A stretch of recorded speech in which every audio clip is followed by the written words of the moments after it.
वैसे तो बहुत प्रसिद्ध है महाराज जी, विघ्न विघाताय कृतम मंगलम शिष्य शिक्षायै ग्रंथ तो निबधनाति, बहुत प्रसिद्ध पंक्ति है। मंगलादीनि मंगल मध्यानि मंगलांतानि च शास्त्राणि प्रथन्ते, महाभाष्यकार ने कहा है। और मंगलाचरण 3 प्रकार का होता है, वस्तु निर्देशात्मक, नमस्कारात्मक और आशीर्वादात्मक। सभी ग्रंथकारों ने वंदना की है, लेकिन हम ऐसा अनुभव करते हैं कि पूरे विश्व के इतिहास में और विशेषकर हिंदू सनातन संस्कृति के इतिहास में गोस्वामी जी की जैसी विराट वंदना प्रस्तुत करने वाला न भूतो न भविष्यति। यदि हम इस युग में नवधा भक्ति में वंदना भक्ति का आचार्य तुलसीदास जी महाराज को कहें तो हम समझते इसमें कोई अतिशयोक्ति नहीं। इतनी लंबी वंदना, भैया वंदन करना तो कोई तुलसीदास जी महाराज से सीखे, गोस्वामी जी से वंदन करना सीखे।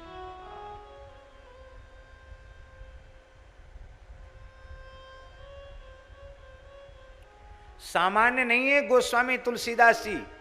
मूल रूप में देखा जाए तो कलिकुटिल जीव निस्तार हित वाल्मीकि तुलसी भयो, साक्षात महर्षि वाल्मीकि हैं।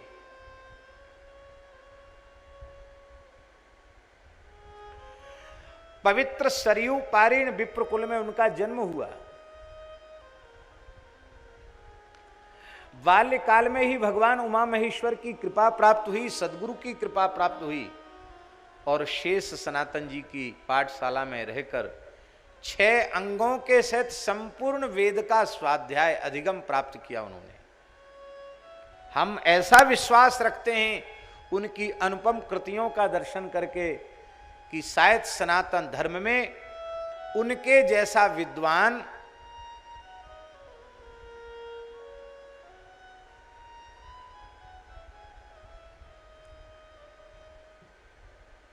शास्त्रों के इतने सूक्ष्माति सूक्ष्म मर्मों को समझने वाला।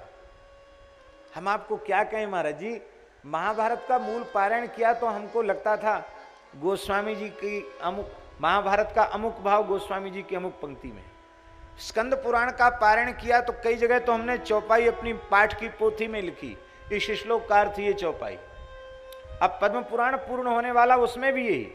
कितना ज्ञान गोस्वामी जी को, संपूर्ण वेद इतिहास पुराण सब कुछ उन्होंने अपने भाषा ग्रंथ में निबद्ध कर दिया। षडंग वेद का, इतिहास पुराण का, समस्त विद्याओं का ऐसा अनुभवी विद्वान तुलसीदास जी के जैसे तुलसीदास जी। और उन गोस्वामी तुलसीदास जी में छोटी मोटी विशेषता किसी में होती है, कितना अहंकार होता है, उन गोस्वामी तुलसीदास जी में कितनी दीनता है।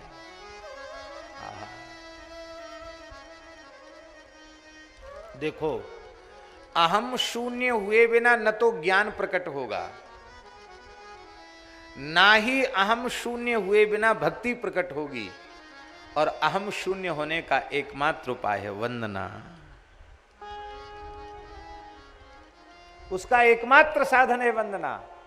इसलिए एकादश स्कंध में भगवान श्री कृष्ण ने उद्धव जी को आदेश देते हुए कहा, विसृज्य स्मयमानान् स्वान् व्रीडाञ्च लौकिकीं प्रणमेत् दंडवद भूमौ आस्वचांडाल गोखरम।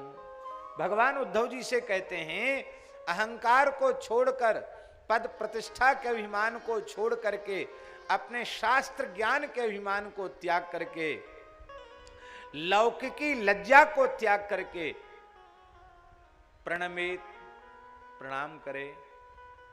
कैसे प्रणाम करे? केन प्रकारेण प्रणमेत? बोले दंडवत प्रणमेत। महाराज जी प्रणमेद में विधिलिंग है, प्रणमेद प्रणमेताम प्रणमेयु। विधिलिंग का अर्थ है ये विधि है, प्रणाम करे। कैसे करे?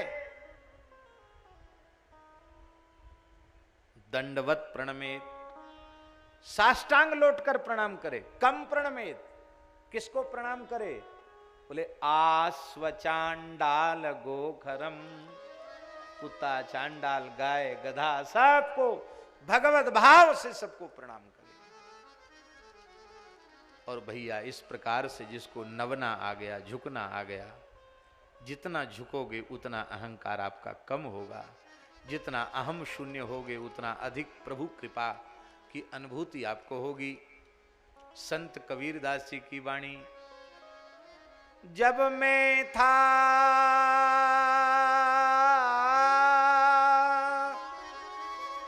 तब हरि नहीं, अब हरि है मैं नाही। प्रेम गली अति सांकरी, या में द्वे न समाय। भैया जी भागवत का अंतिम श्लोक है, अंतिम श्लोक। नाम संकीर्तनम यस्य सर्व पाप प्रणाशनम, प्रणामो दुख समनस्तम नमामि हरिम परम। प्रणामो दुख समनः, प्रणामो दुख समनः। याद कर लो इतनी सी बात, प्रणामो दुख समनः। प्रणाम करने से आपके संपूर्ण दुखों का शमन हो जाएगा। बस बात यही है। भगवान को, भगवान के भक्तों को, गौ ब्राह्मण संतों को लोग प्रणाम नहीं करेंगे, उसमें लज्जा का अनुभव होगा। और संकट आ जाए, विपत्ति पड़ जाए, एक पुलिस वाले को, सिपाही को अपनी पगड़ी उतार के उसके पैर में रखने में संकोच नहीं करेंगे।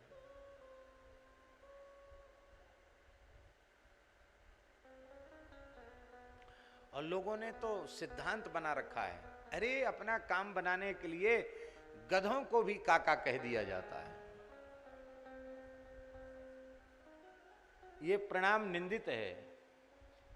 पर सिय राम मैं सब जग जानी, करऊं प्रणाम जोरी जुग पानी।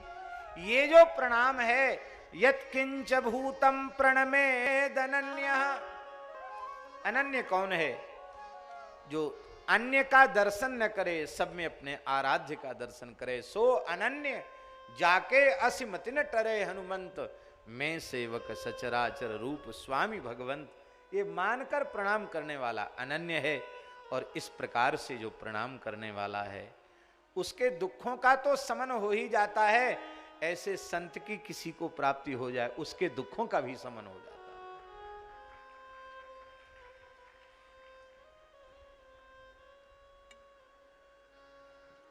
है। लोग इसी में परेशान हैं, ऊंचे नीचे में। हाँ,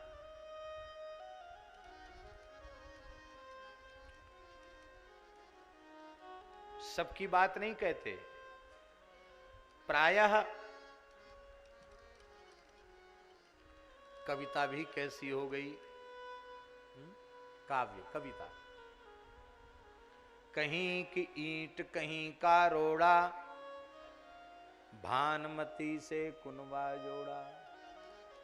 कितने चतुर्लोक तो भक्तमाली जी ऐसे हैं कि रचनाएं हैं आचार्यों की, लोग प्रसिद्ध नहीं, जानते नहीं, तो उनका नीचे छाप हटा दिया, अपना छाप लगा दिया, हो गए। ऐसे लोगों को विद्याचौर कहा जाता है। बहुत से लोग होते हैं ना मंद बुद्धि, कुछ नहीं, न सुनते, न बोलते, न समझते। वो शास्त्र चौर जो होते हैं ना, वही उस दशा को प्राप्त होते हैं, समझ लीजिए। किसी के काव्य की चोरी नहीं करना। बहुत से लोग महापुरुषों के नाम को नहीं लेते हैं, क्यों? उनकी छाप आ जाएगी तो उनका हो जाएगा, बिना छाप के बोलेंगे तो शायद भोले भाले लोग समझें महाराज की ही रचना है। भैया क्या रखा है इस थोथी प्रशंसा में? और गोस्वामी तुलसीदास जी महाराज, आहा, धन्य है, धन्य है, उदारता। संसार के सभी कवियों को तुलसीदास जी से इस उदारता की शिक्षा लेनी चाहिए।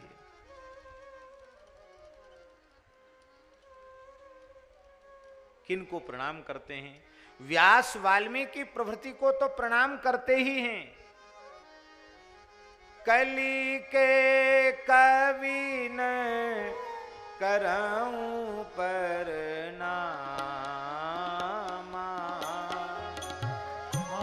कली के कवि न करऊं प्रणामा, जिन बरने रघुपति गुण ग्रामा,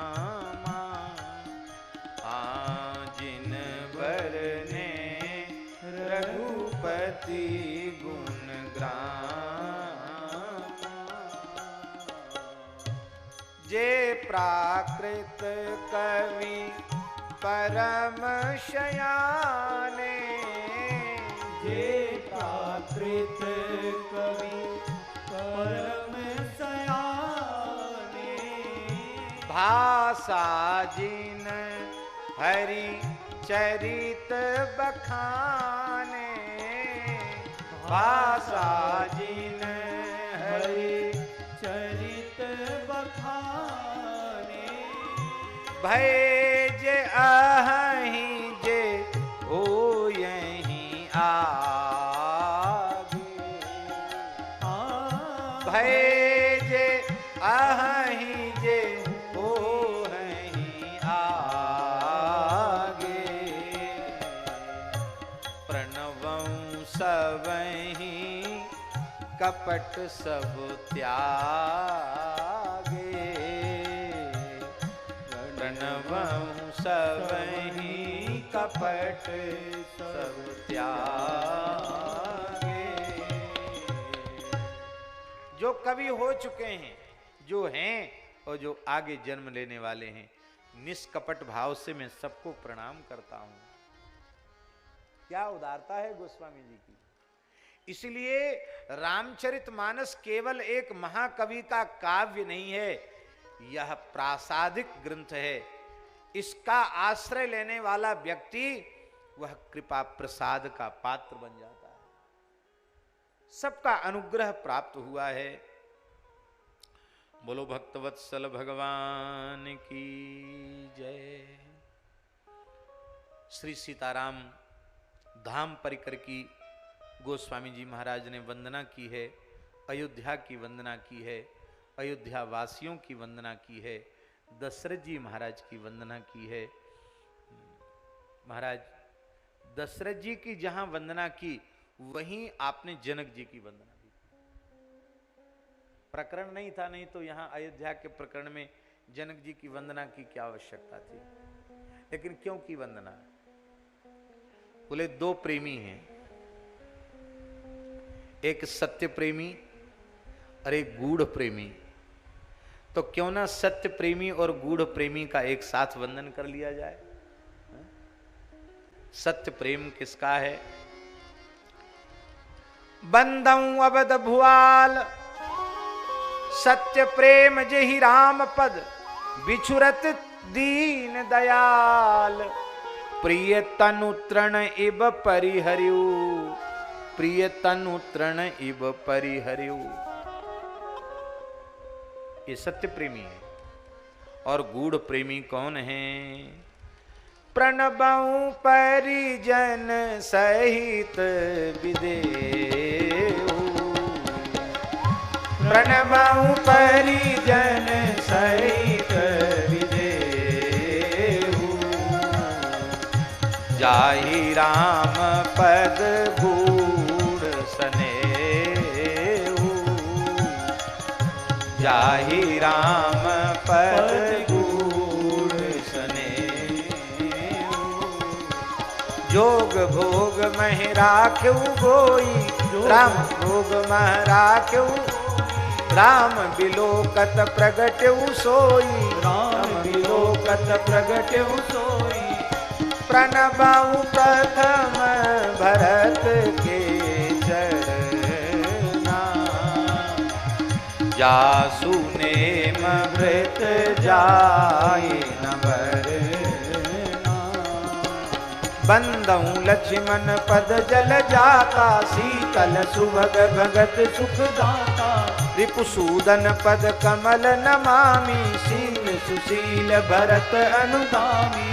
महावीर बिन हनुमाना, राम जासु जस आप बखान। रघुपति चरण उपासक जेते, खग मृग सुर नर असुर समेत। बंदऊ पद सरोज सब केरे, जे बिनु राम राम के चेरे। जनक सुता जग जननी जानकी, अतिशय प्रिय करुणा निधान की। ताके युग पद कमल मनावं, जासु कृपा निर्मल मति पावं। पुनि मन वचन कर्म रघुनायक, चरण कमल बंदौ सब नायक। गिरा रथ जल बीच सम, कहियत भिन्न न भिन्न। बंदौ सीता राम पद, जिनहि परम प्रिय खिन्न। सियावर रामचंद्र की जय। संकेत मात्र में वंदना प्रस्तुत की गई। इसके बाद राम नाम की वंदना। नाम वंदना भी तुलसीदास जी के जैसी तुलसीदास जी की ही है। ये बड़े नाम निष्ठ संत हैं। बहुत से लोगों के चित्त में भ्रम है, वो राम जी का नाम अलग है और वो दशरथ नंदन राम अलग हैं। नाम वंदना की पहली चौपाई में ही इस भ्रम पर वज्राघात किया तुलसीदास जी महाराज।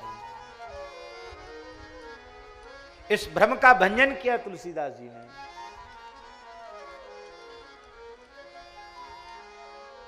बंदाऊं नाम राम रघुबर को, बंदाऊं नाम राम रघुबर को। हेतु कृषान भानु हिम कर को, हेतु कृषान भानु हिम कर को। विधि हरिहर मय वेद प्राण सो, अगुण अनुपम गुण निधान सो, अगुण अनुपम गुण निधान सो। बंदऊ नाम, मैं नाम महाराज की वंदना करता हूं। किस नाम की? बोले राम नाम, राम नाम की वंदना करता हूं। किस राम नाम की? किसका नाम? बोले रघुबर को। रघुसु वराह, रघुवराह, रघुकुल में जो श्रेष्ठ दशरथ नंदन कौशल्यानंद वर्धन जो भगवान श्री राम हैं, उनके पवित्र राम नाम की मैं वंदना करता हूं। कस्मई प्रयोजनाय, किस प्रयोजन की पूर्ति के लिए वंदन करते हो? देखो, एक बार हाथरस में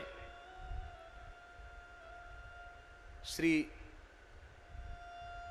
बाबूजी के उत्सव में श्री ब्रजनाथ शरण जी अरुण बड़े राम भक्त थे। उसमें महाराज जी 9 दिन कथा हुई थी, केवल मानस में नाम वंदना। इतना सुख मिला हम कह नहीं सकते। मानस जी के तो एक एक प्रकरण ऐसे हैं कि एकदम खुल करके बस उनका चिंतन करने की योग्य है। मानस की नाम वंदना बड़ी अद्भुत है।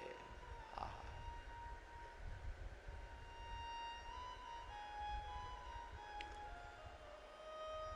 परम श्रद्धेय पूज्य श्री प्रेम भिक्षु जी महाराज, जिनका जन्म मिथिला में हुआ और जिनके द्वारा श्री विजय मंत्र का प्रकाश सौराष्ट्र की धरती पर हुआ, उनका तो भाव है महाराज जी कि नाम वंदना मानस की कोई पाठ कर ले तो उसको संपूर्ण रामचरित्र के पारायण का फल प्राप्त हो जाएगा। मानस की नाम वंदना, राम नाम की वंदना क्यों कर रहे हैं? देखो, प्रत्येक साधक के कल्याण के लिए जीवन में 3 चीजें अनिवार्य हैं। ये 3 लाभ जब तक उसे नहीं मिलेंगे तब तक उसका कल्याण संभव नहीं। 3 बातें बहुत जरूरी है। एक तो उसकी अनंत जन्मों की अशुभ कर्म राशि, शुभाशुभ कर्म राशि, पाप राशि, पुण्य राशि वो भस्मसात होनी चाहिए। वो भस्म कौन करेगा? भस्म करने वाला अग्नि है। श्री राम नाम में जो रेफ है, रकार है, वह अग्नि बीज है। अनंत अनंत जन्मों के शुभाशुभ को भस्म करने वाला, ज्ञानाग्नि को प्रकट करके कर्म राशि को जलाकर भस्म करने वाला है। ज्ञानाग्नि दग्ध कर्माणम तमाहु पंडितम बुधा, उस ज्ञानाग्नि को जगाना ये प्रत्येक साधक के लिए बहुत आवश्यक है। वो बिना राम नाम के संभव नहीं है।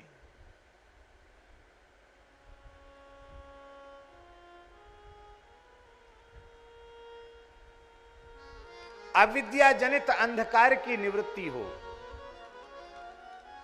ये अविद्या जनित अंधकार क्या है? गोस्वामी जी के शब्दों में, ममता तरुण तमी अधियारी, राग द्वेष उलूक सुखकारी, तब लगी बसत जीव मन माही, जब लगी प्रभु प्रताप रवि नाही। ये मोह निशा से जागृति कब होगी? जब सूर्य का उदय होगा। तो हमारे मोह की निवृत्ति के लिए, हमारे अज्ञान अविद्या की निवृत्ति के लिए, हमारे जीवन में ज्ञान का, भक्ति का, प्रेम का, वैराग्य का प्रकाश हो, यह प्रत्येक साधक के लिए अत्यंत अत्यंत अपेक्षित है। और यह प्रकाश कैसे होगा? मोह निशा की निवृत्ति कैसे होगी? बोले ये राम नाम से होगी।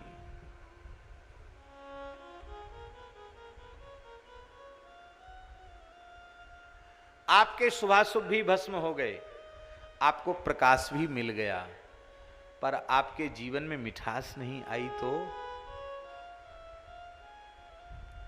आपके जीवन में मृदुता नहीं आई तो,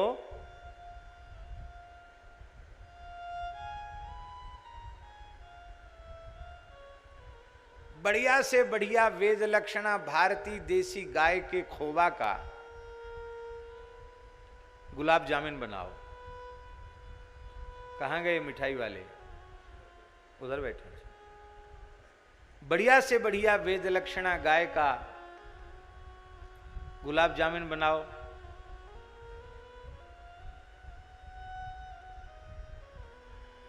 और उसको चाशनी की कड़ाही में गोता न लगवाओ, वो चाशनी की कड़ाही में न डूबे, तो कैसा लगेगा? बढ़िया से बढ़िया वेद लक्षणा गायों के घी से, घी की कड़ाही में उसको छान लो, अब बढ़िया से बढ़िया खोवे का बनाओ, वो चाशनी भरी हुई कड़ाही में उसको न डालो तो वो कैसा होगा? हमारा कभी ऐसा दुर्भाग्य नहीं जगा कि ऐसा गुलाब जामुन हमने खाया हो, पर एक बार ऐसी रबड़ी हमने खाई। भगवान की दया से हमारा कोई मीठा बंद नहीं है। हाँ, बाजार का मीठा बंद है, क्यों? बाजार की चीज हम लेते नहीं। वेद लक्षणा भारतीय देसी गाय के दूध दही घृत से अत्यंत पवित्रता पूर्वक कोई मिष्ठान निर्मित हो तो भगवान को भोग लगने के बाद यत्किंचित ले लिया करते हैं। मध्य प्रदेश में एक ब्राह्मण देवता के यहाँ गए माता जी, वो वहाँ बड़े भोले बड़े अच्छे भक्त, तो उनकी जो ब्राह्मणी है घर में सुंदर देसी गैया, प्रायः हम जिन जिन घरों में जाते हैं सबके घर में देसी गाय प्रायः। अब यहाँ तो आए हैं हम जरूर, लेकिन प्रायः जिन क्षेत्रों में अधिक जाते हैं हर घर में गाय।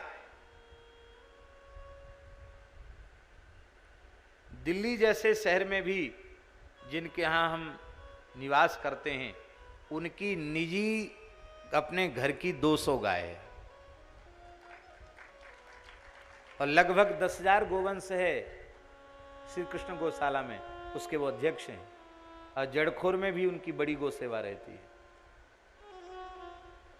तो प्रायः जो विशुद्ध गो भक्त हैं उन्हीं के घरों में आना जाना होता है। भाई जिसका गाय से संबंध नहीं उसका हमसे क्या लेना देना।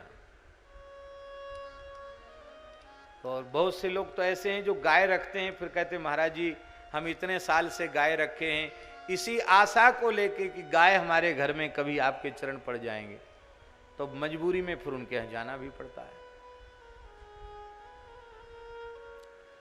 तो वो ब्राह्मण देवता के यहां गए और भोली भाली ब्राह्मणी, उनको किसी ने कह दिया कि महाराज जी को तो डॉक्टर ने कह दिया मीठा बिल्कुल मत लेना। अब उस बेचारी मैया ने घर की देसी गैया के दूध की रबड़ी तो बनाई पर उसमें शक्कर नहीं डाली।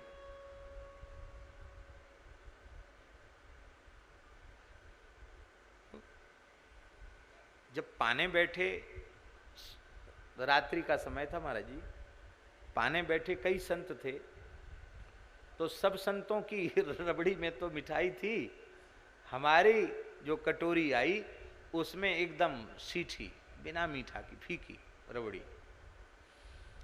अब वो हम पाए तो हम सोचे ये कौन सा पदार्थ है, पहचान ही नहीं पाए कि रबड़ी है। बुंदेली भाषा में कीच को गिलारा कहते हैं, गिलारा। तो ऐसे लगे महाराज जैसे गिलारा चाट रहे हों। मन में आया कि सतुआ में भी स्वाद होता है, ये तो सतुआ से भी गया बीता है, क्या है चीज। तो मैंने पूछ लिया कि ये कौन सा पदार्थ बनाया, ये क्या है।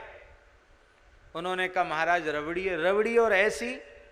अरे हम तो वृंदावन में रहते हैं, रबड़ी तो हमारे यहाँ खूब ठाकुर जी को भोग लगती है, ऐसी रबड़ी? बोले महाराज हमको किसी ने बता दिया कि आपका मीठा बंद है इसलिए मीठा इसमें नहीं डाला। तब पता चला कि चाहे जलेबी हो, चाहे इमरती हो, चाहे गुलाब जामुन हो, चाहे रसगुल्ला हो चाहे रबड़ी हो, यदि उसमें शर्करा नहीं गिरी है, मिश्री नहीं पड़ी है, मिठाई नहीं है तो उसका कोई स्वाद नहीं। ठीक इसी प्रकार से आपकी पाप राशि, शुभाशुभ राशि जलकर भस्म हो चुकी है। आपके जीवन में ज्ञान का प्रकाश भी हो चुका है, लेकिन प्रेम की मधुरिमा, भक्ति की मधुरिमा आपके जीवन में नहीं है, वह आह्लाद आपके जीवन में नहीं है, तो आप उसी जलेबी, उसी रसगुल्ला, उसी गुलाब जामुन के जैसे होंगे जिसका नाम तो रसगुल्ला है पर रस उसमें है ही नहीं। हमारे साथ एक बड़े बूढ़े संत रहते, बाबूजी लोग कहते हैं उनको। शुगर वालों को मना होता ना मीठा, तो कोई उनको आग्रह करे कि ये छेना का रसगुल्ला है, इसको निचोड़ के खा लो, तो कहते नहीं नहीं नहीं, निचोड़ते ही ये गुल्ला रह जाएगा, रस खत्म हो जाएगा। भाई उसका नाम रसगुल्ला तब है ना जब उसमें रस है, और उसको निचोड़ दो तो गुल्ला ही गुल्ला रह गया, रस कहाँ गया उसमें। बोले इसलिए कोई बात नहीं, एक गोली और खा लेंगे डायबिटीज वाली, पर रसगुल्ला तो फिर जब खाना ही है तो निचोड़ के क्यों खाना, फिर बढ़िया रस भरा रसगुल्ला खाओ, निचोड़ना क्यों।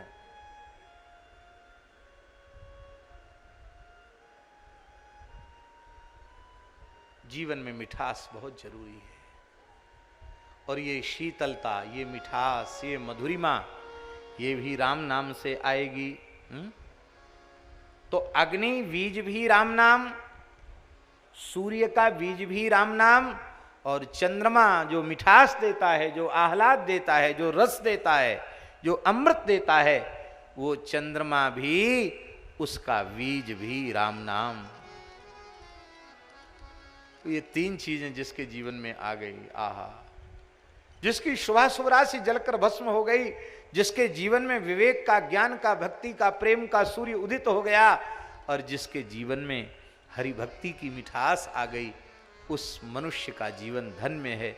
उसी को महत्पुरुष कहते हैं, उसी को भक्त कहते हैं, उसी को संत कहते हैं, उसी को आचार्य कहते हैं, वो चाहे जहां उत्पन्न हुआ हो। इसलिए महाराज, यदि आप इस अवस्था को प्राप्त करना चाहते हैं तो आपको राम नाम का आश्रय लेना ही पड़ेगा।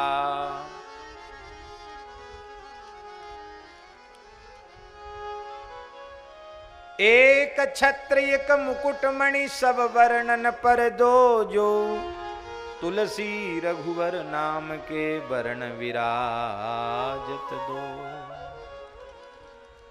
गोस्वामी जी के जैसे तो गोस्वामी जी हैं। वे कहते हैं कि यदि कोई हमसे पूछे तो हम तो कहेंगे कि सगुण से भी श्रेष्ठ नाम और निर्गुण से भी श्रेष्ठ नाम, दोनों से श्रेष्ठ नाम है। इसलिए सगुण का सांगोपांग भेद जानना हो तो नाम की शरण लो, निर्गुण तत्व का अधिगम करना हो तो भी नाम का आश्रय लो। इसलिए मोरे मतबड़ नाम दुहू ते,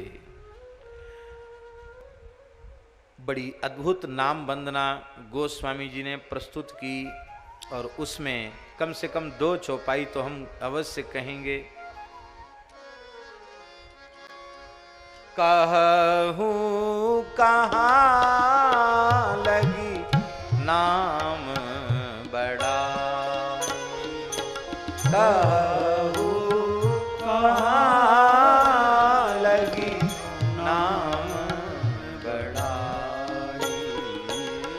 राम न सकहीं नाम गुण गाई, राम कहीं नाम गुण गाई।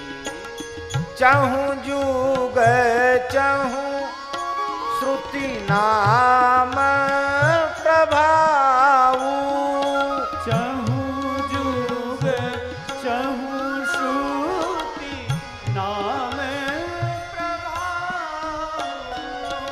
कली विशेष नहीं आन पाऊ, कली विशेष नहीं आने पाऊ, कली विशेष नहीं आने पाऊ, कली विशेष नहीं आने पाऊ, कली विशेष नहीं आने पाऊ, कली विशेष आने पाऊ।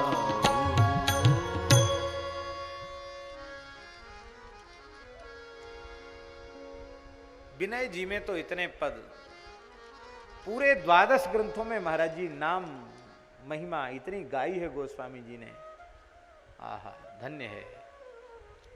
रुचिर रसना तू राम राम क्यों न रटत, सुमिरत सुख सुकृत बढ़त अघ अमंगल घटत, बिनु श्रम कलि कलुष जाल कटु कराल कटत, दिन करके उदय जैसे तिमिर तोम फटत, जोग जाग जप विराग तपसु तीर्थ अटत, बांधिवे को भव गयंद रज की रजु बटत, परिहर सुर मनि सुनाम गुंजा लखि लटत, लालच लघु तेरो लखी तुलसी तो ही हटत, रुचिर रसना तू राम राम क्यों न रटत।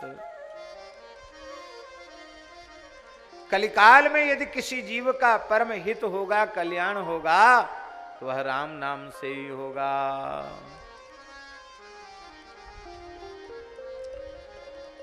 कली नाम काम तरु राम को, कली नाम काम तरु राम को, कली नाम काम तरु राम को, कली नाम काम तरु राम को। दलनिहार दारिद दुकाल दुख, दलनिहार दारिद दुकाल दुख, दोष घोर घन घाम को, दोष घोर घन घाम को, कली नाम काम तरु राम को, कली नाम काम तरु राम को।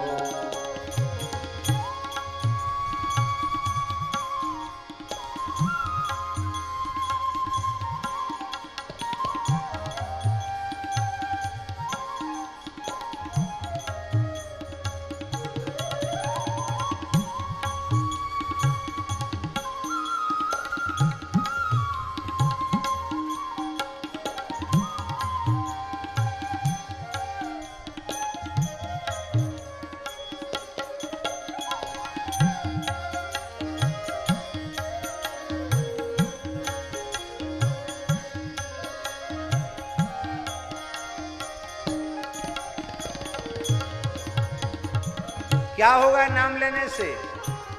नाम लेत दाहिनो होत मन, बाम विधाता बाम को,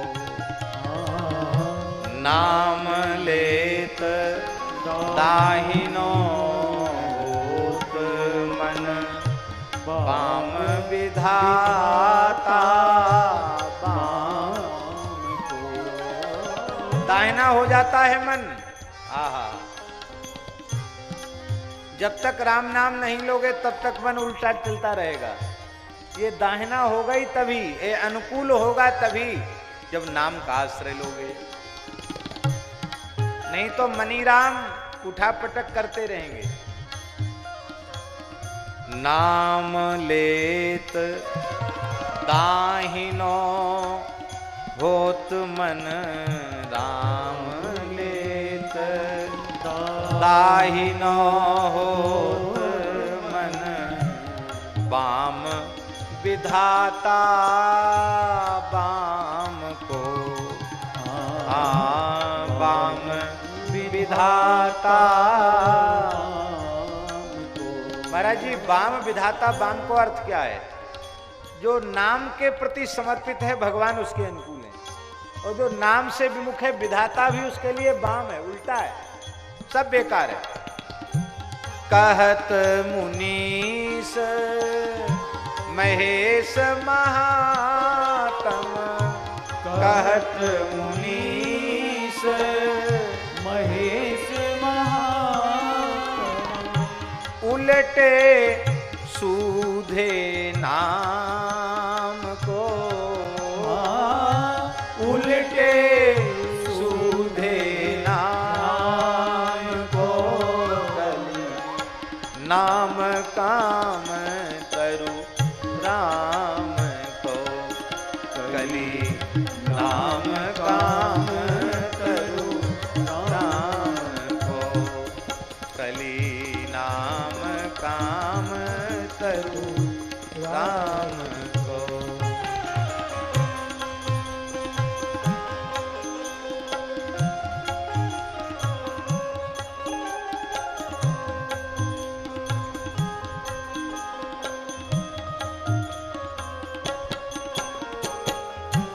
भलो लोक पर लोक तासु जाके, भलो लोक पर लोक सीता सूजा के बल ललित ललाम को जाके बल ललित ललाम को तुलसी जग जानियत नाम ते तुलसी जग जानियत नाम के सोच न कुछ मुकाम को सोच न कुछ मुकाम को कली नाम काम करूं राम को कली नाम काम करूं राम को कली नाम काम करूं राम को कली नाम काम करूं राम को। मानस का महात्म्य, मानस का रचना, इसके सुंदर रूपकों का वर्णन गोस्वामी जी महाराज ने किया और याज्ञवल्क भरद्वाज के संवाद का, तीर्थराज प्रयाग के महात्म्य का प्रथम स्मरण किया और श्री याज्ञवल्क और श्री भरद्वाज महर्षि के मिलन में जो श्री राम कथा का बीज है वो यही है। यद्यपि महर्षि भरद्वाज परम श्री राम चरण कमल के अनुरागी हैं, भरद्वाज मुनि बसहि प्रयागा जिन्हि राम पद अति अनुरागा, बड़े अनुरागी हैं, लेकिन वे जानते हैं कि जब तक इन संतों को छेड़ेंगे नहीं तब तक उनके उद्गार, उनका वचनामृत प्रसाद हमको सुनने को कैसे मिलेगा।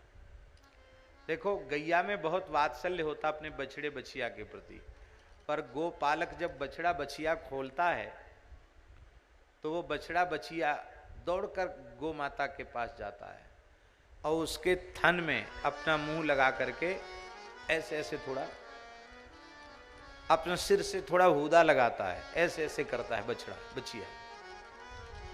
तो उसके स्पर्श से, उस बछड़े के छेड़ने से गाय पिन्हा जाती है, प्रसन्न हो जाती और उसके थनों से दूध झरने लग जाता है।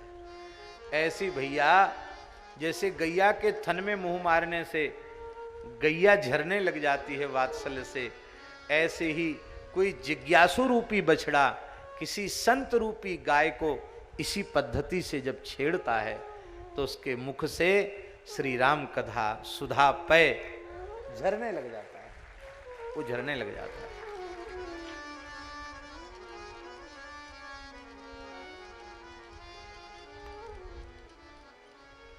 भरद्वाज जी ने कहा, राम कवन पूछऊं प्रभु तो ही, राम कवन प्रभु पूछऊं तो ही, कहिए बुझाए कृपा निधि मोई। एक राम अवधेश कुमारा, तिनकर चरित विदित संसारा। नारी विरह दुख लेहु अपारा, भयउ रोष रन रावण मारा। प्रभु सोई राम की अपर को, जाहि जपत त्रिपुरारी। सत्य धाम सर्वज्ञ तुम कहु, विवेक विचार। दूसरा कोई होता तो नाराज हुए बिना रहता नहीं। बोले काय को माला फेरते हो प्रयाग में रह करके, हैं? इतनी उम्र हो गई, इतना माला जपते जपते इतना समय बीत गया, अब तक तुम्हारे मन में ऐसा तुम्हारी बुद्धि में ऐसा भरा हुआ कचड़ा, क्या उटपटांग बोलते हो? लेकिन नहीं, वे जानते हैं पूछने वाला किस स्तर का है। पूछने वाला कोई सामान्य अज्ञानी जीव नहीं है, वो महात्मा भरद्वाज हैं।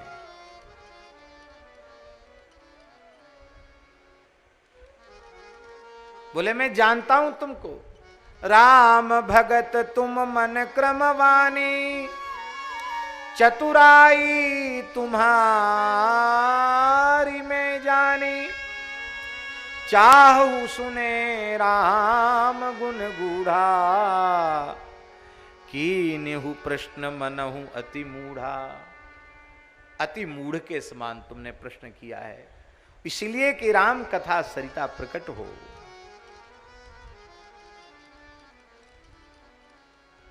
हे भरद्वाज, एक बार भगवान शिव कथा श्रवणार्थ दक्षिण भारत में महर्षि अगस्त्य के आश्रम में पधारे। साथ में भगवती भवानी जगत जननी दक्ष पुत्री सती, जो भगवान शिव की प्रिया हैं, आह्लादनी शक्ति हैं, वो भी साथ में थी। भगवान सती शिव का महर्षि अगस्त्य ने विधिवत पूजन किया और भगवान शिव ने कहा कि हम सब प्रयोजन आपके निकट आए हैं, आपसे राम कथा सुनने के लिए आए हैं। भगवान, आपको भला कौन कथा सुना सकता है, पर आज्ञा समनसु साहिब सेवा, आप आज्ञा कर रहे हैं तो मैं सेवक हूं, मुझे आज्ञा का पालन करना चाहिए। कही शंभु अधिकारी पाई।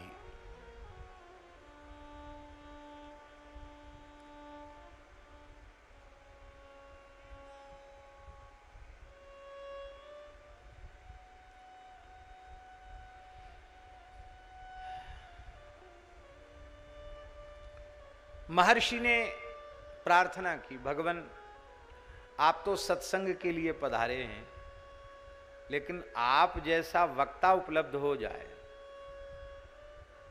तो फिर हमको नहीं बोलना चाहिए, फिर हमें तो श्रोता बनकर बैठना चाहिए। यद्यपि आप कहते हैं कि हम श्रोता बनकर आए हैं, लेकिन श्रोता नहीं, हमारी प्रार्थना है कि आप वक्ता के आसन को अलंकृत करें। आपकी वाणी से रामकथा सुनने को मिलेगी, ये मेरा परम सौभाग्य होगा। महर्षि अगस्त्य को परम अधिकारी जानकर ऋषि पूछी हरि भगति सुहाई, कही शंभु अधिकारी पाई।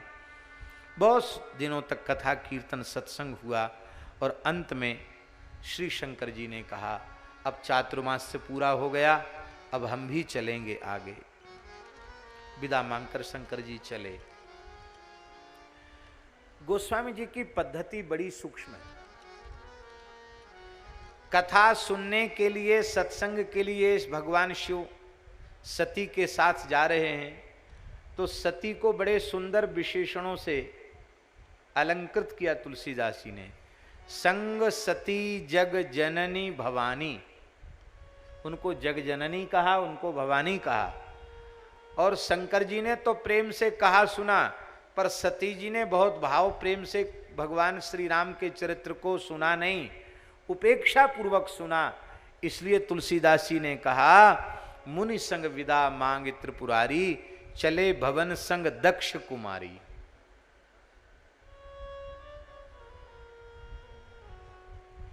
बड़े चतुर बाप की बेटी है। दक्ष माने चतुर होता है, दक्ष की बेटी है। बहुत ज्यादा चतुर जो होते हैं ना, वो सबकी बात पर भरोसा नहीं करते, अपनी बुद्धि पर ही ज्यादा उनको भरोसा रहता है। इसी बीच में प्रभु दंडकारण्य में श्री सीता का अन्वेषण करते हुए, वियोग लीला का अनुभव करते हुए विचरण कर रहे थे।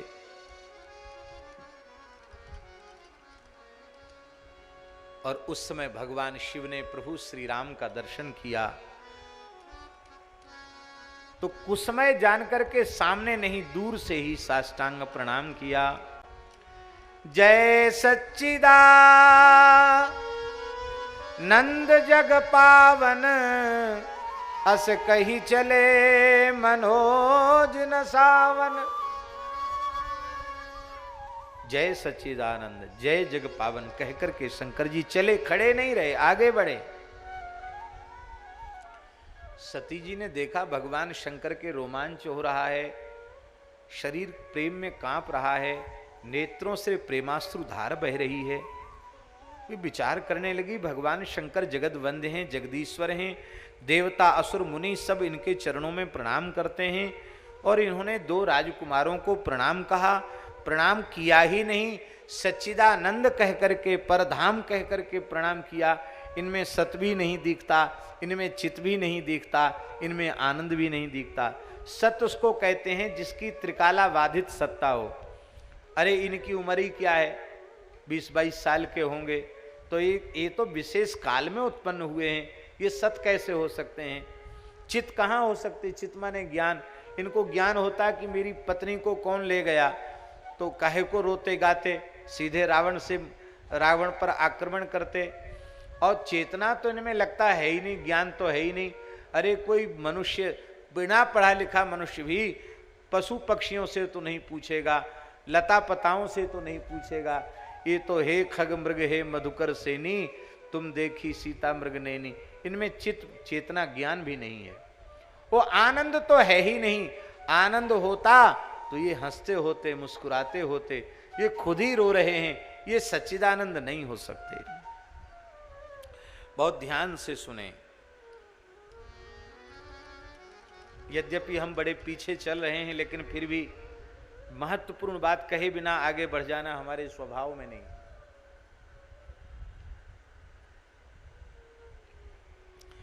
यदि ईमानदारी से किसी महत् पुरुष का, संत का, गुरुदेव का आश्रय लिया है, तो भूल कर भी उनकी वाणी से जो निकले उसमें संदेह मत करो।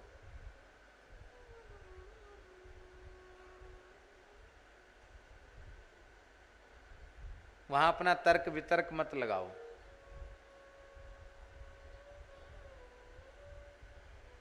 क्योंकि यदि आपने उनके वचनों पर विश्वास नहीं किया तो वहीं से आपके जीवन की उल्टी गिनती शुरू।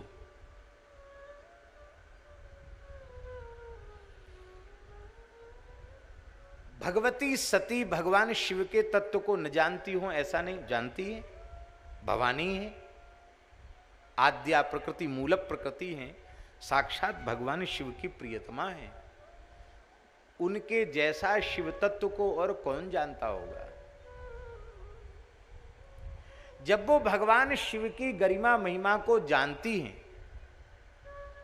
और पतिव्रता का धर्म है कि वो पति के वचनों में संदेह न करे, शिष्य का धर्म है कि वो गुरु वचनों में संदेह न करे, तो संदेह का अवसर ही कहां था। भले ही हमें न सत दिख रहा हो, न चित दिख रहा हो, न आनंद दिख रहा हो, तो भी भगवान शिव ने सच्चिदानंद कह दिया, तो ये चाहे जो नाटक करते हो ये सच्चिदानंद ही हैं, ऐसा मानकर यदि सती ने प्रणाम कर लिया होता तो ये सब जो ऊट पटांग शुरू हुआ वो सब नहीं होता। पर सती ने प्रणाम क्यों नहीं किया? देखो, बड़े लोग जो है ना, वो छोटे लोगों को सिखाने के लिए नाटक करते हैं।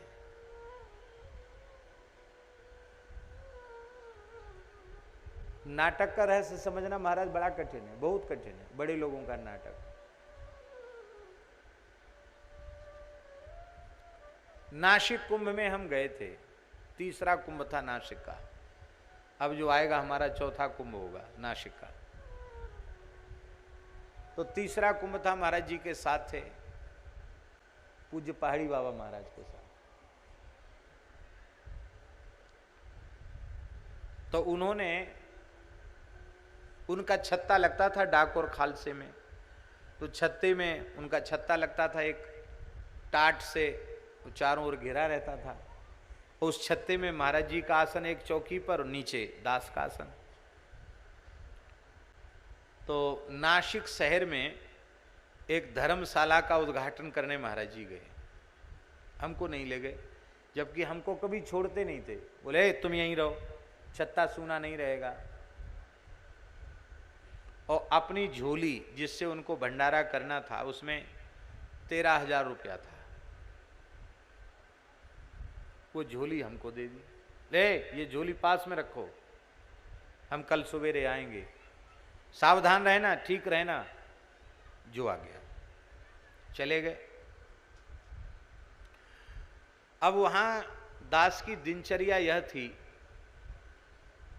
कि पूज्य महाराज जी का 12 मास का नियम था, वो 2 बजे ध्यान में बैठ जाते थे, तो ठीक रात्रि को 2 बजे वो बोलते, राम राजा दुख भंजन सकल पूर्ण काम, गोविंद गोपाल भज नारायण भज नारायण भज नारायण भज नारायण। राम गाओ कृष्ण गाओ सार है यही, वेदन को भेद पाओ व्यास ने कही। राम गाओ कृष्ण गाओ सार है यही, राम राजा दुख भंजन सकल पूर्ण काम, राम राजा दुख भंजन सकल पूर्ण काम, भज नारायण भज नारायण। ये रोज बोलते थे, कुछ ऐसे ही कुछ वाक्य बोलते थे। यही हमारा अलार्म था। बस तत्काल हम उठकर साष्टांग प्रणाम करते और महाराज जी तो ध्यान में जाने के पहले अपना कमंडल इशारा करते, कमंडल ले जाओ। और हम गोदावरी जी जा करके स्नान करके संध्या करके हम आते। वहाँ थोड़ी पास में गोदावरी थी, पैदल चल के जाना पड़ता था। महाराज जी ध्यान में बैठे होते। 10 दिन तक वही गोदावरी का जल पी के वो रहे, कुछ खाया पिया नहीं। और कोई फलाहार आता था उनके लिए तो वो इतना सा आता था, इतना ही से लेते थे, उसी हिसाब से उनके लिए आता था, वो हमको दे देते थे। स्वयं 10 दिन तक महाराज जी केवल गोदावरी के जल पर रहे। और एक बार तो मैंने देखा कि कब कितनी देर महाराज जी बैठते हैं, तो 22 घंटे एक आसन से बैठे हुए देखा हमने। 2 घंटा हम सो गए, वो तो 24 घंटे बैठे रहते थे। ऐसा आसन दृढ़ मैंने अपने जीवन में अब तक किसी महापुरुष का नहीं देखा। 100 वर्ष से ऊपर की आयु में 22-22 घंटे 24-24 घंटे एक आसन से ध्यान में रहना,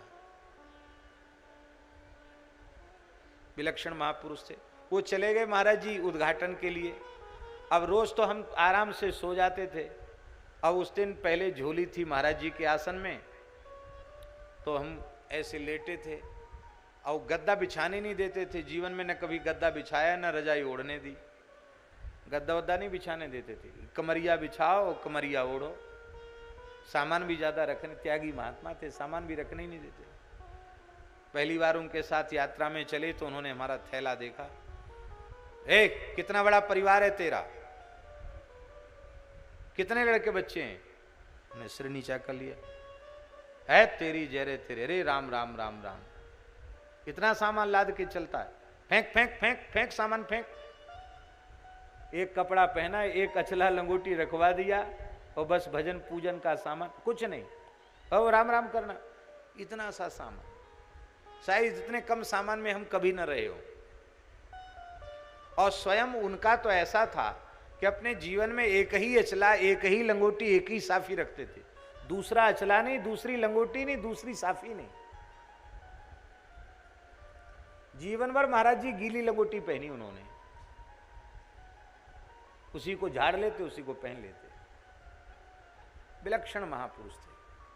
तो महाराज जी वो झोली हमको दे के गए, तो उनके आसन पर हमने झोली रख दी, वो कंबल के नीचे घुसा करके।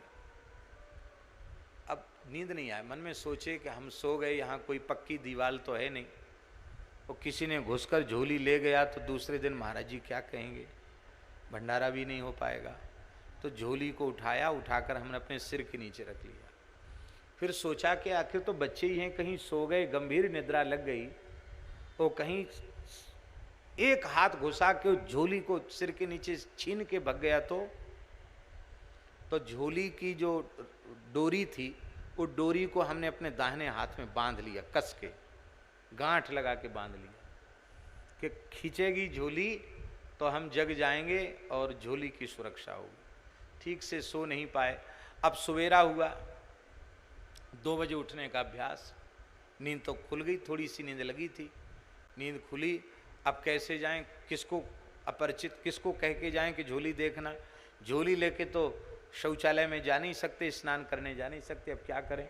महाराज जी सवेरे 8 बजे आए और हम वहीं बैठे छत्ता में, चारों ओर से छत्ता बंद, वो टाट से घिरा हुआ, और हम वहीं बैठे। न लघुशंका गए न डोलाल गए। देखते ही महाराज जी गरजने लगे, है तेरी जय रे तेरी, अरे राम राम राम, घोर कलयुग, घोर कलयुग, साधु ब्राह्मण आलसी जोगी पृथ्वी का भार। 8 बजे तक बिना स्नान ध्यान के, है तेरी जय रे तेरी, अरे राम राम। पर उपदेश कुशल बहु तेरे, जे आचरण ते नर न घनरे। पंडित बनते हो, दूसरों को उपदेश देते हो, 8 बजे तक बिना नहाए दो, है तेरी जय रे तेरी, अरे राम राम, घोर कलयुग, घोर कलयुग। खूब जोर से गर्म हुए। मैंने कहा महाराज जी हम तो समय से ही स्नान कर लेते, हम कोई नींद तो हमको नहीं आई, ये झोली के कारण हम नहीं गए। नासिक में चोरी होती है ज्यादा, तो ने कहा इसी के कारण हम नहीं गए। महाराज जी बोले चली जाती तो चली जाती, तुमने भजन को महत्व कम दिया, झोली को महत्व अधिक दिया। अरे राम राम, तुम्हारे में त्याग वैराग्य बिल्कुल नहीं है। मैंने कहा महाराज जी अब आप आज्ञा करें। बोले जाओ स्नान ध्यान करो। फिर बोले बैठ जा, बैठ गए। बोले देखो बच्चा, हम सदा तुमको अपने साथ रखते हैं। छत्ता में कोई सामान तो था ही नहीं, हम कुछ सामान रखते नहीं, तो क्या तुमको अपने साथ नहीं ले जा सकते थे? मान लो अपने साथ नहीं ले गए थे तो हम झोली अपने हाथ में ले जा सकते थे। मुझे यह ज्ञान कराना था कि धन कितनी बुरी वस्तु है। धन की चिंता रहेगी तो भगवत चिंतन नहीं बनेगा, भगवान का भजन नहीं बनेगा। इसका ज्ञान तुमको कराना था, इसलिए हम एक रात्रि नासिक गए, झोली तुमको दे के गए। बच्चा गांठ बांध लो, अपने जीवन में कभी धन को और धनी मानियों को महत्व मत देना।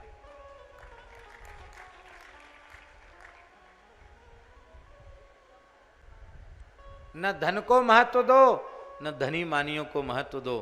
धन और धनी मानियों को महत्व दोगे तो भगवान से विमुख हो जाओगे, साधुता से च्युत हो जाओगे।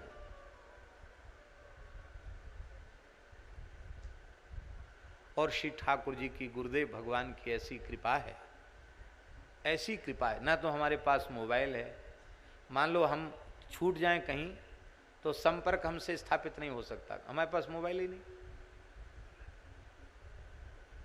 और 1 रुपया नहीं कि हम रिक्शा भाड़ा भी कर लें,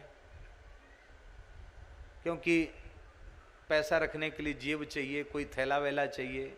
न थैला है, न जेब वाला कपड़ा है।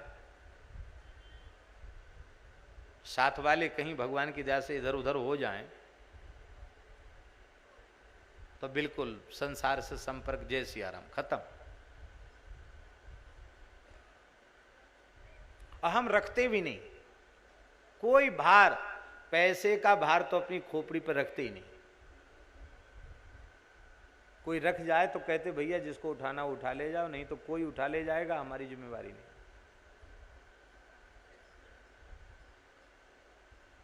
श्री ठाकुर जी की कृपा से सब कार्य भगवान का बहुत अच्छी प्रकार से चला है।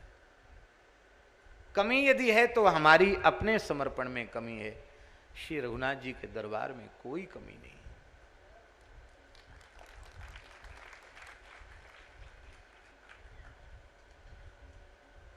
धन पास रहते ही दिमाग में उठा पटक शुरू हो जाती है।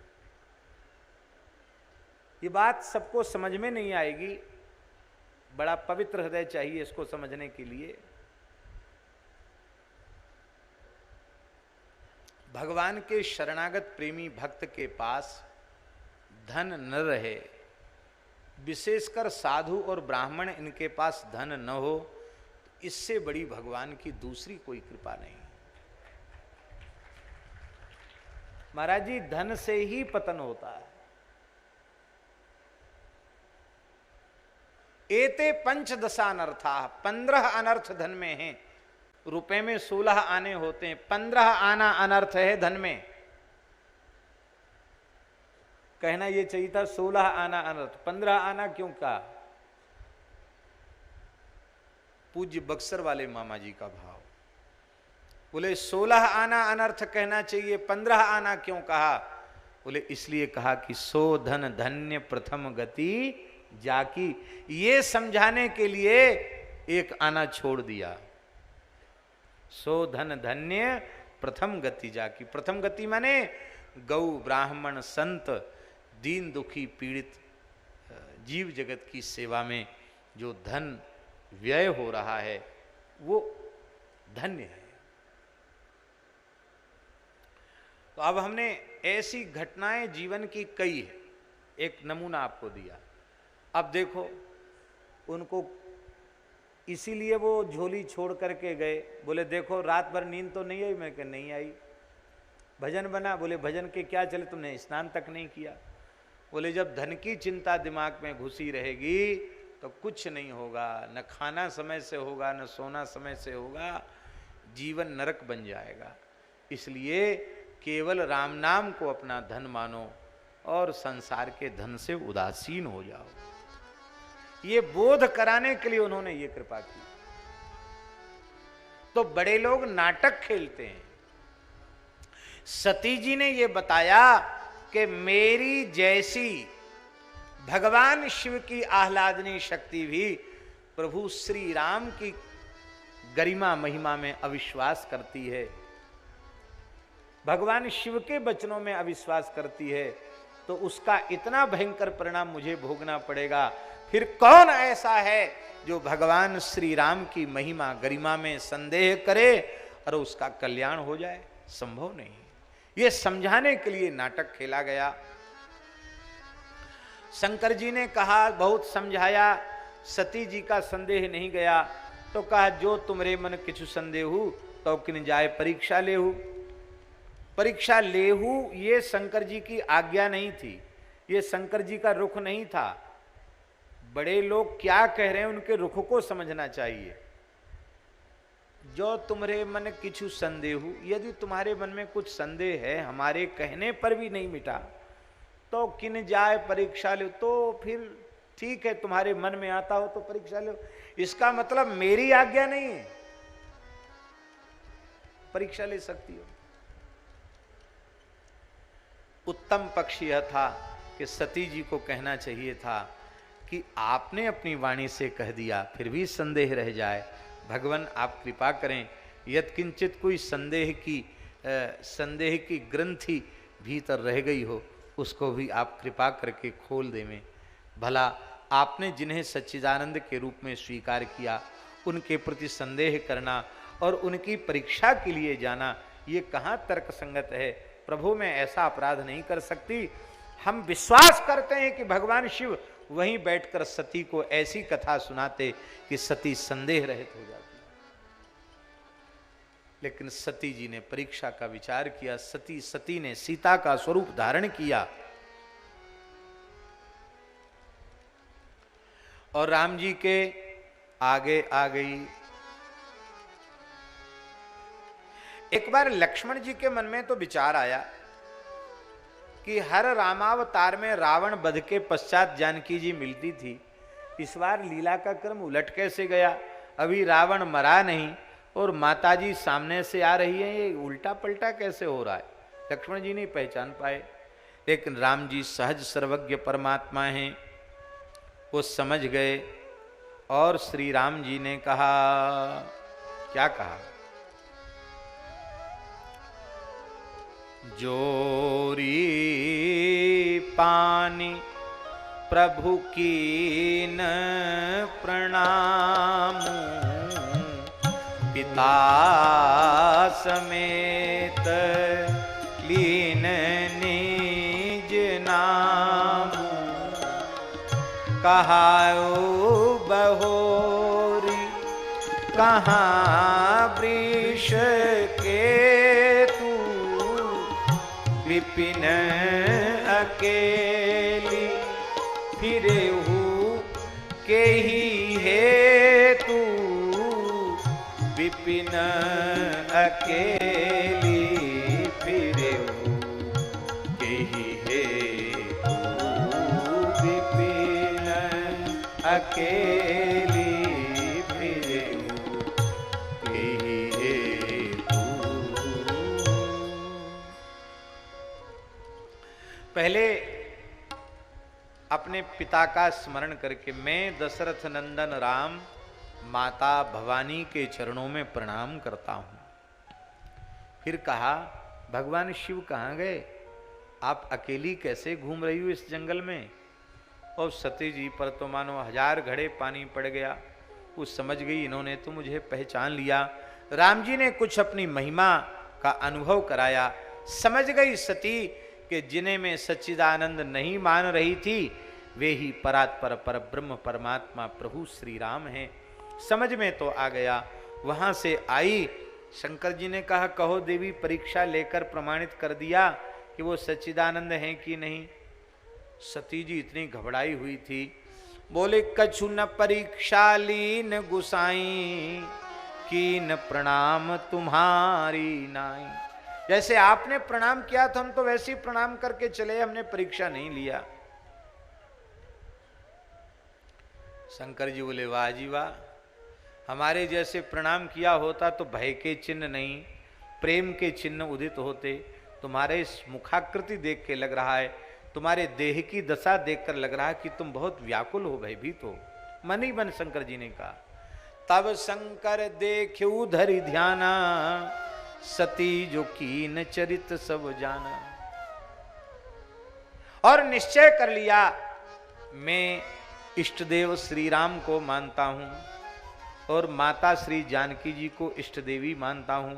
मेरी माता का रूप इन्होंने धारण किया, अब इनको मैं पत्नी भाव से स्वीकार नहीं कर सकता। निश्चय कर लिया। आकाशवाणी हुई, धन्य है भगवान शिव, आपके जैसा भक्ति के प्रण का निर्वाह आप ही कर सकते हैं। सती जी ने बहुत पूछा, शंकर जी ने नहीं बताया। कैलाश में आ गए। 87,000 वर्ष तक भगवान शिव समाधि में बैठे रहे। राम नाम शिव सुमिरन लागे, जान्यू सती जगतपति जागे। सती जी ने देखा जगतपति भगवान श्री राम, आहा भगवान शिव जग गए हैं। चरणों में प्रणाम किया है, शंकर जी ने सन्मुख विराजमान किया है। इसी बीच में दक्ष ने यज्ञ किया। दक्ष यज्ञ में सब जा रहे थे देवी देवता। शंकर जी के मना करने पर भी सती दक्ष यज्ञ में पधारी। वहां भगवान शिव का भाव जब उन्होंने नहीं देखा तो वे बड़ी क्षुब्ध हो गई और उन्होंने कहा कि यद्यपि मैं अपने पिता दक्ष को दंड दे सकती हूं, लेकिन पुत्र और पुत्री का धर्म पिता को दंडित करना नहीं, भले ही पिता का अपराध ही क्यों न हो। मैं अपने आप को दंडित करूंगी, क्योंकि मैं यहां से लौट कर जाऊंगी तो भगवान शिव मुझे दाक्षी कहकर, दक्ष नंदिनी कहकर, दाक्षायणी कहकर बुलावेंगे। और दक्ष शिवद्रोही है। शिवद्रोही पिता से प्राप्त देह शिव सेवा के योग्य नहीं। मैं इस देह को समाप्त कर दूंगी। आप लोगों ने पथमेड़ा की धरा से शिव पुराण सुना होगा, उसमें ये सारे प्रसंग बहुत विस्तार से आ चुके हैं। सती ने योगाग्नि में अपने देह को भस्मसात कर दिया। अस कही जोग अग्नि तनुजारा, भयु सकल मख हाहाकारा। सती जी ने अपने देह के विसर्जन के पूर्व संकल्प किया कि मुझे भगवान शिव की ही सेवा प्राप्त हो। और इधर भगवान शंकर के गणों ने दक्ष यज्ञ का विध्वंस कर दिया। पुनः भगवान शिव ने कृपा करके दक्ष को बकरे का सिर प्रदान किया, दक्ष यज्ञ को पूर्ण किया। और सती जी पार्वती के रूप में, हिमालय की पुत्री के रूप में जन्मी। नारद जी के आदेश से पार्वती जी ने तप किया। भगवान शिव ने सप्तर्षियों के उनको प्रेम की परीक्षा के लिए भेजा और प्रेम परीक्षा में उत्तीर्ण देख करके भगवान शिव ने विवाह का प्रस्ताव स्वीकार किया। आप सब चरित्र जानते हैं। वैदिक विधि से भगवान शिव का पार्वती जी के साथ विवाह संपन्न हुआ। और उस विवाह में शंकर जी की बारात का भी बड़ा रोचक वर्णन तुलसीदास जी महाराज ने किया है। कथा आप सब जानते हैं। और भगवान शिव का दिव्य विवाह संपन्न हुआ। और उस विवाह के पश्चात भगवान शिव लौट करके कैलाश आ गए। बोलो भक्तवत्सल भगवान की जय। और जैसे ही वहां आ गए तो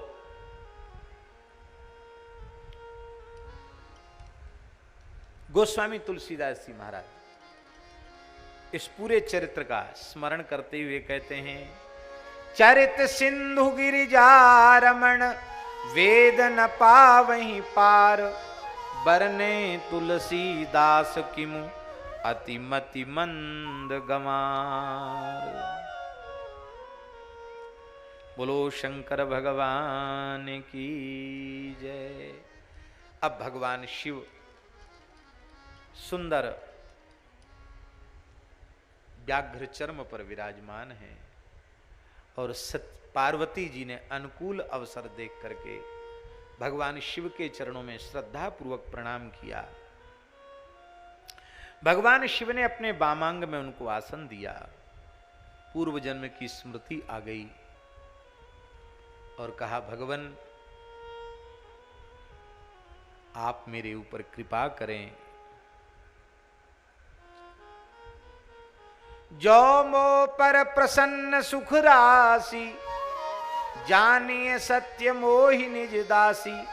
तो प्रभु हरहु मोर अज्ञाना, अस कही कही रघुनाथ कथा विधि नाना। मेरे अज्ञान को निवृत्त कीजिए। भगवान शिव ने अत्यंत प्रसन्न हो करके कहना आरंभ किया है। बोलो शंकर भगवान की जय। हर ही राम चरित सब आए, प्रेम पुलक लोचन जल छाए। श्री रघुनाथ रूप उर आवा, परमानंद अमित सुख पावा। परमानंद अमित सुख पावा। परमानंद अमित सुख पावा। मगन ध्यान रस दंड जुग पुनि मन बाहिर कीन। रघुपति चरित महेश तब हर्षित वर्णे लीन। महाराज जी, इस संवाद को सुनकर, इस कथा को सुनकर के भरद्वाज जी के रोमांच हो गया। नेत्रों से प्रेमाश्रुधार बह चली। याज्ञवल्क्य जी ने कहा, हे महर्षि, अब हम तुमको राम कथा जरूर सुनावेंगे। क्यों? बोले, ये राम कथा का प्रश्न आपने किया और हमने राम कथा न सुनाकर आपको शिव कथा सुनाई। क्यों? बोलिए, शिव कथा राम कथा का मर्मामीटर है। एक थर्मामीटर होता है और एक मर्मामीटर होता है। ये शिव चरित्र राम चरित्र का मर्मामीटर है। हम पहले मर्मामीटर लगा के देखना चाहते थे कि आप रामचरित्र सुनने के अधिकारी हैं भी कि नहीं। अनधिकारी को नहीं सुनाना चाहिए।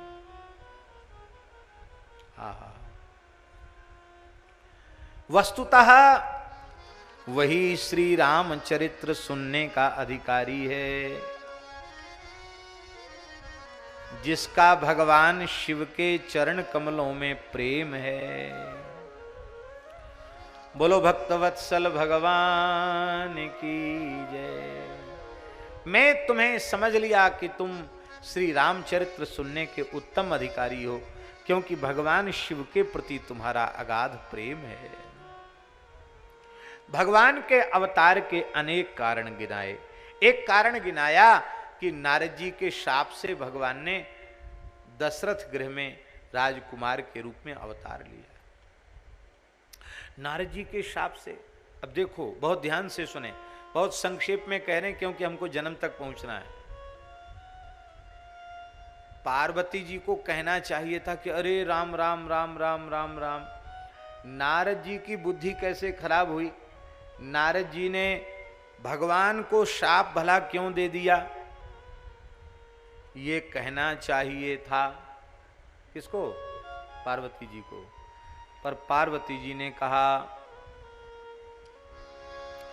कि हे भगवान, एक बात आप अवश्य बताइए। वो कौन सी बात? बोले वो बात ये है कि हमारे गुरुदेव श्री नारद जी ने प्रभु को शाप दे दिया, तो हमारे गुरु जी को ऐसे तो नहीं है कि बिना कारण गुस्सा करें। का अपराध रमापति की ना, पहले आप ये बताइए कि लक्ष्मीपति वैकुंठनाथ ने क्या अपराध किया था जो गुरु जी को इतना गुस्सा करना पड़ा कि शाप दे दिया। शंकर जी का रोम रोम खिल गया। ऐसी गुरु चरणों में श्रद्धा जिसकी हो वही राम कथा सुनने का अधिकारी है।